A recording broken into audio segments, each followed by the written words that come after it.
And it is time for the Streamline, everything that you need to know in 10 minutes or less.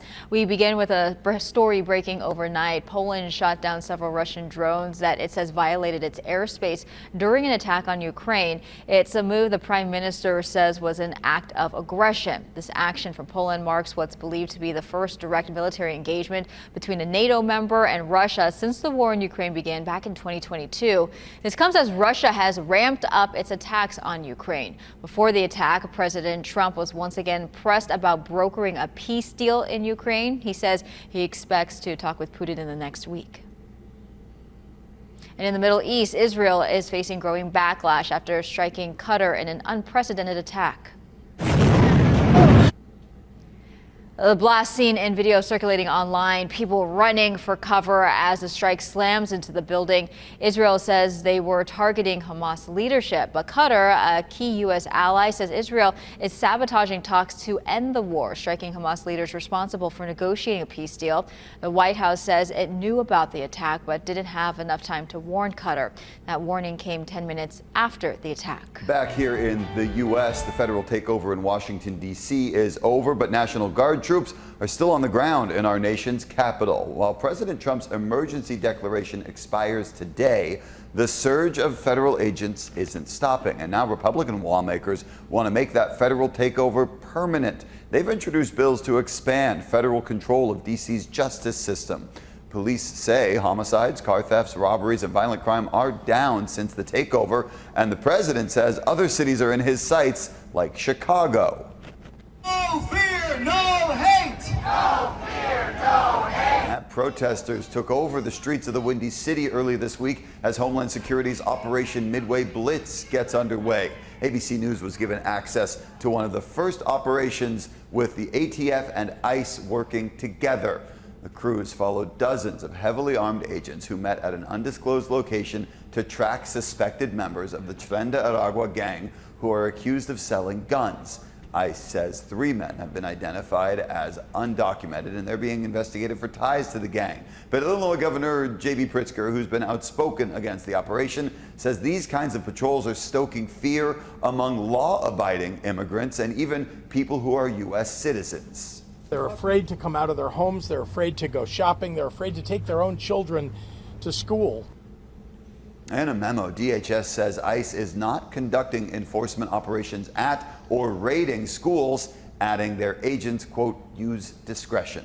Meanwhile, a judge is blocking President Trump's attempt to fire Federal Reserve Governor Lisa Cook.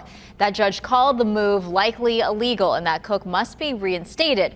Trump tried to oust her for cause, citing an investigation into her finances for possible mortgage fraud. But the judge said the ability to fire people for cause is limited to actions taken in office. The Trump administration will likely appeal the case to the Supreme Court.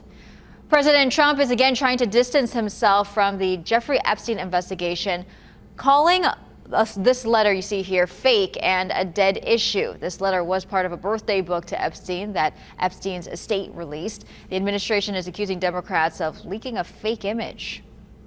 The president did not write this letter. He did not sign this letter. And that's why the president's external legal team is aggressively pursuing litigation against the Wall Street Journal, and they will continue to. And the Wall Street Journal was the first to report on the existence of this letter earlier this summer. It's defending its reporting. Trump is suing the publication for $10 billion for defamation. Democrats and some Republicans are now demanding all government records related to Epstein be made public. The Southwest is finally getting some relief from a prolonged heat wave, but California didn't make it out unscathed. We have video from the Garnet Fire in the Sierra National Forest. It's burning through a grove of giant sequoias, and it set some of the towering trees on fire. The fire was sparked by lightning. It's now burned 56,000 acres and is only 15% contained. In San Diego, people who live in a lakeside mobile home park are getting a closer look at the damage left behind by this week's Cochise fire. It burned 5 acres and destroyed 6 homes. ABC 10's reporter Michael Chen spoke with one man who recounts the moment they fled.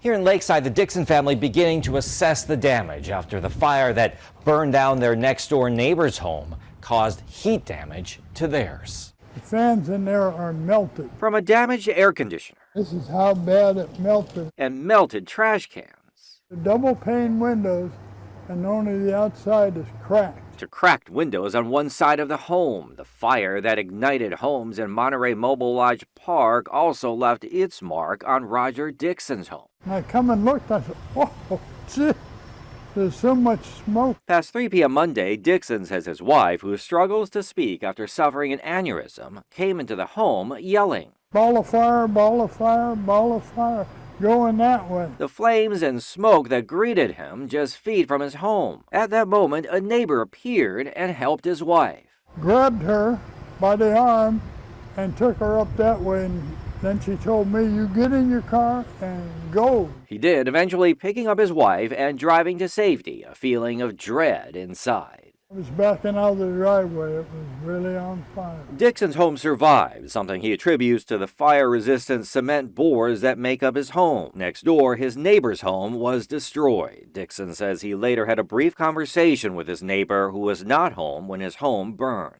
Just the way he had that look on his face, I said, how's your house? And he went, it's gone. As for Dixon's home, the extent of the heat damage is not yet clear. He does plan to file an insurance claim. He's also planning out what he's going to say to the neighbor who came to their aid. When I see her again, I'm going to really thank her. Michael Chen, ABC 10 News.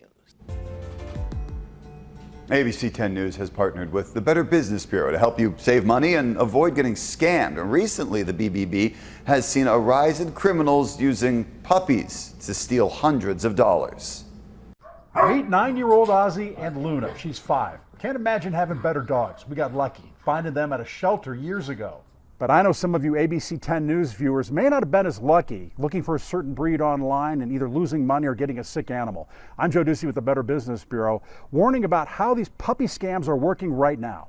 Recent BBB Scam Tracker complaints show the scams start with a Facebook ad or a fast Google search, many cute puppy pictures, and a quick ask for big cash payment up front. Then they demand even more money. I paid $1,050 for 2 puppies. Now I need to pay $800 for suitable crates.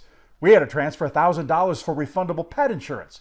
We paid $1,100 for the puppy. We needed to pay an added $940 for shipping.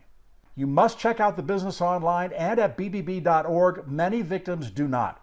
Check how long they've been in business, reviews, complaints. Always pay with a credit card. Never cash up front through any payment method. Demand a video call with the seller and the pet. If they refuse, move on. In fact, we see so many of these complaints, I would want to go to the site in person to see what's really going on. Go to bbb.org to check out businesses and scams, follow us, and share this post. More on this story at abc10news.com, and I'll see you next time. A remarkable new video is raising questions about a mystery aircraft spotted off the coast of Yemen. This never-before-seen footage shows a U.S. drone attacking what looks like a glowing orb as it flies over the water. Now, a different drone drops a missile on the fast-moving orb, but then just, as you saw, kind of appears to bounce off the object, doing very little damage. The orb then zips away unfazed. And that video was shown during a congressional hearing yesterday for a meeting on UFOs. Ooh, I want to believe. I really want to believe. A lot of questions about that one. And that's your ABC 10 News Streamline. Everything you need to know today in under 10 minutes.